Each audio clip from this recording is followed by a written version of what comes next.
Hey guys, how's it going? Today I want to do a video about momentum killers, 5 albums that were creative momentum killers for these particular artists or these particular bands. And by that I mean you had a band or an artist who up to this point had just been chugging along, putting out great album after great album after great album, and then all of a sudden they hit a brick wall creatively and the wheels come off. Some artists never recovered from it. Some bands were able to rebound. But by and large, the winning streak that these artists had been on came to an abrupt halt. So the first album that I'm going to talk about is Elton John's Caribou. Now, with Elton John, he had a winning streak in the early 70s, which is really almost unparalleled. I mean, going back to the Tumbleweed Connection album, Madman Across the Water, Honky Chateau was great, Don't Shoot Me, I'm Only the Piano Player was brilliant, and then his magnum opus, his masterpiece, Goodbye Yellow Brick Road. And as I've mentioned before, I've made the point in previous videos that Elton John came out with what I consider to be two of his best albums, 2 of my favorite albums, Don't Shoot Me, I'm Only the Piano Player, and the double album Goodbye Yellow Brick Road, in the space of 1 year. I think they were only, I don't know how many months apart they were, but I know it wasn't too substantial. And so I don't think it came as too much of a shock for people when he put out a stinker like Caribou. Now, I like certain songs on this album. You got The Bitches Back, which is great. Don't Let the Sun Go Down on Me. It's kind of been overplayed, but still, I appreciate for the great song that it is. I like certain songs. I'm a fan of I've Seen the Saucers. I think Stinker is fine. But speaking of stinkers, there's a lot of stinkers on here. I think Dixie Lily is a little lame. I'm not a huge fan of Grimsby. Solar Prestige, Agamon is a piece of crap. I hate You're So Static. This really was a huge creative disappointment for Elton John, but I can't blame him. You can only have, that amount of classic albums. You can only put out so much great material in such a short space of time before that well is going to run dry. And that's what happened with Elton and Bernie. They had been at it for so long, and back in the day, early 70s in particular, it was like, keep churning out product, keep churning out the hits. Come on, the Hit Factory, let's go, boys, get back in there and put out another album. And I think Elton John just got burned out. Now, for Elton, I did think he rebounded with his next album, which was Captain Fantastic and the Brown Dirt Cowboy. But this album still today stands, considering the albums that bookended this, is a huge creative disappointment. Okay, next one, and this may be somewhat controversial for fans of this band, but you cannot deny creatively this album was a step down from their 70s output. And I'm talking about Pink Floyd, and the album that I'm talking about is The Final Cut. Now, I happen to like this album. I do. I like it more than most Pink Floyd fans do, but still, I will concede, when you consider they had Metal, Dark Side of the Moon, Wish You Were Here, Animals, The Wall, and then, boom, the wheels fall off, Final Cut. Roger Waters took some Wall reject tracks, rewrote them, repurposed them, and put out this concept album. David Gilmour was not a fan of the songs. He kind of begrudgingly went along with it, and I think this album definitely accelerated Roger Waters leaving the group. Most people consider this to be a Roger Waters solo album. I don't think they're that far off the mark. Roger Waters sings every single song on here except for the first couple of verses of Not Now, John.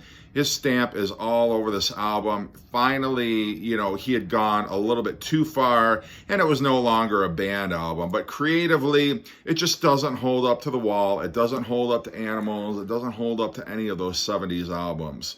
And this really sort of, I think, was the end of the classic Pink Floyd period. Momentary Lapse of Reason's okay, and, I like Division Bell, but those albums don't hold a candle to any of their 70s work. And so For me, Final Cut was definitely a momentum killer. Another controversial one, or at least I think might be a controversial one, is going to be by one of my favorite bands. Not that Pink Floyd wasn't one of my favorite bands, but talking about the Rolling Stones and Goat Head Soup. Now, this was the fifth and final album that Jimmy Miller produced. You had the albums before this, dating back to Beggar's Banquet in 1968. Then you had Let It Bleed, my favorite Rolling Stones album, Sticky Fingers, which was a masterpiece. You had the epic masterpiece Exile on Main Street.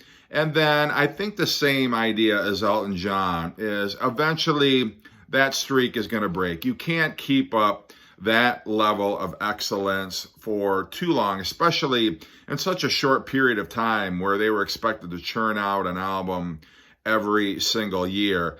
I like this album, I do, but don't tell me that it is on the same level as a Sticky Fingers or a Let It Bleed or Exile on Main Street. I mean, yeah, it does have Heartbreaker on it. Do. It's got Angie on it. It's got Star Bleeper, Star on here. And there's some other fine moments, but, I think the Dancing with Mr. D is a weak opening track.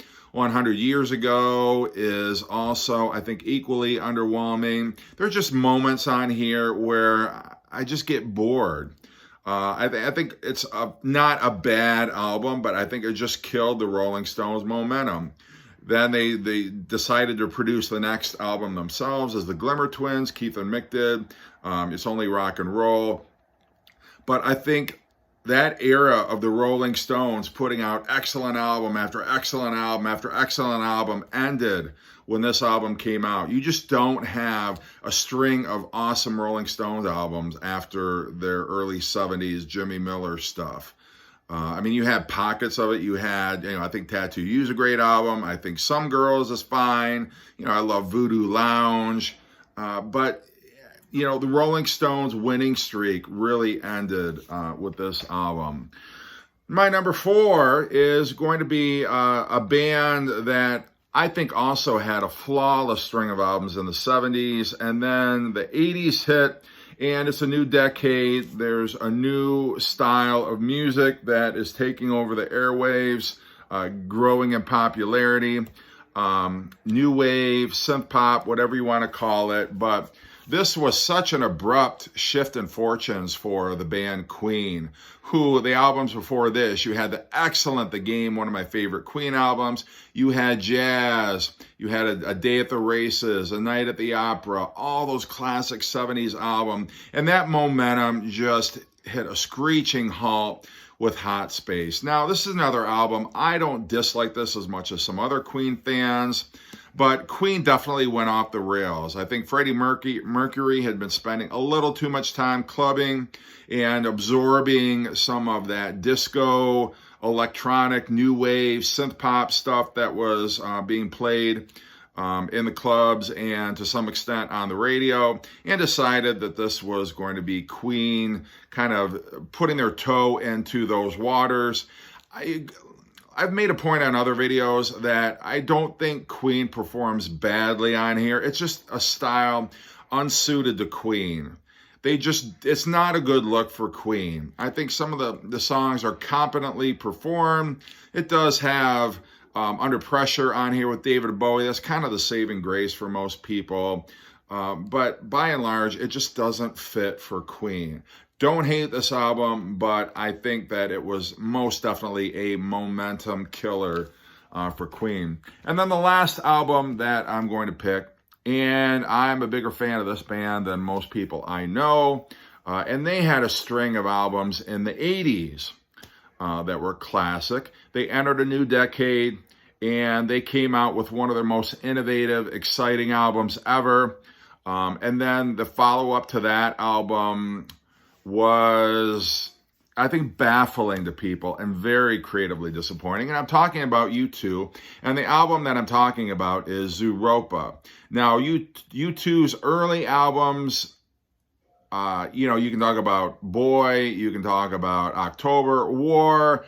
I think those are some classic albums. But then you get into, I think, the albums that people really associate with U2's greatness, like the Unforgettable Fire, the Joshua Tree, Rattle and Hum, I still think is an excellent album. And then Achtung Baby, which was amazing. And then we got Zooropa, which I think was released too soon after Achtung Baby. I don't think they'd had time to regroup. I think the Achtung Baby tour had really taken a lot out of U2. And when they regrouped to record this album, I think they were still in that headspace of, let's do something different. Let's get out there. Let's try new things. And I think where it worked on Achtung Baby, I think they got a little bit carried away on Zooropa and started doing weird songs like Numb.